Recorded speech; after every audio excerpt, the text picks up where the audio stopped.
তো hello and everyone, খাইছি একটা বাড়ি।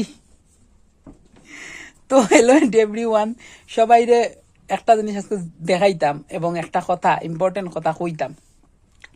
কথাটা হইল গিয়া, আমি খুব নেচার লাভার, ঠিক আছে? আমি খুব প্রকৃতি ভালোবাসি। আমি ফুল গাছ টুল গাছ লাগাই, আমি ফুল গাছের যত্ন করি।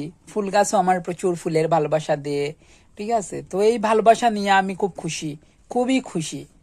তো এই যে ভালোবাসা দেয়, আমি ইদানিং কালে খুব ব্যস্ত হয়ে গেছি আর কি, মানে একটার পর একটা কাজ। আর ও তো মশাইটা খাইলি আমার খানোর কিনা গুন গুন গুন গান গাইরাও গাইতো না ওখানে। তারা আমার পায় না, তারা আমার বাড়িতে পায় না, তারা আমার ভালোবাসা দিতে পারে না। তারা এখন এইভাবে যখন পায় তখন প্রচন্ড ভালোবাসা দেয়, মশার বিষয় টাঙ্গাইলেও মানে না, ভালোবাসা দিতে থাকে।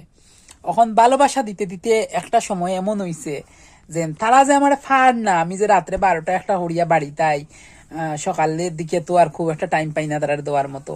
তারা কিতা করছে আমারে দেখা, ইসরে বা এই মশাটির জ্বালায় যদি একটা ভিডিও বানাইতে পারতাম।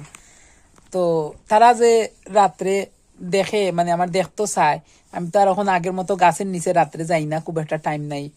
1টা বাজি গেলে এরপরে দিকে কোনো রকম ব্রাশ শুইরা ঘুমাই থাকতাম খাইয়া উইয়া, ওটাও চিন্তা থাকে।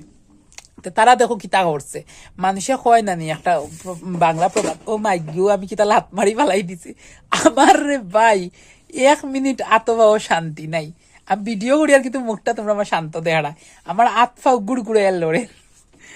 তো আসলে মশার লাগিয়া আমার কোনো দোষ নাই, মশা ডাকাই আর আমি। ভালোবাসা ঠিক আছে, কিন্তু তারা তো সুইচ দিয়া ভালোবাসা দে, আমি এটা সহ্য করতাম পারি না। তো ঘটনা যেটা এটা হইতাম পারি না, মানে বিষয়টা হইল তারা আমারে দেখার লাগিয়া আমার গড়ও আইছে।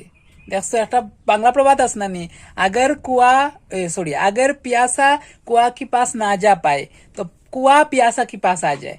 মানে এটা সত্যি, এটা একদম সত্যি কথা। কেমনে দেখতাই, ও দেখাইয়া দাঁড়া, ও দেখো আমার পিছে দেখায়নি, আমার পিছনটা দেখো সবে। আমি কিন্তু তুমি বিছনাথ শোয়াত আসলাম, আমার বিছনার লগে ওই দেখো গাছ আইছে, ওরে উফরে ফুরি যার পড়িও না রে বা। আমার মনে হয় তারা আমার সিরিয়া ফেলাইতে লাগবো, দেখছো? আমার কিন্তু আর গাছ লাগাইতে লাগছে না, ঘরের ভিতরে নেচারে লই গেছে। আমার খুব ভালোও লাগে, ডর লাগে কিতা বিছা সাপ ইটা যদি আইয়া এখন কোনদিন ফাতালতে যাইয়া বইয়ে করবো। তো এর লিগে আমি সিরিয়া ফেলাই দিমু। ভাবলাম সিরিয়া ফেলাইবার আগে একটা ভিডিও বানাইয়া আমার বন্ধুগণরে দেখাই। তো এছাড়াও আরো আছে, ও দেখো, ও দেখো, ও যে লতটা দেখায়, ও যে ওটা ওটা যে শক্ত লত, ওটা গাছের লত আইছে আমার ঘরের ভিতরে। তারা যে পরিমাণে আইছে, আমি তো ওই দেখো মাথার উপরে দিকে দেখা যায়, ওই দেখো, ওই দেখো, ও বুঝছো আমার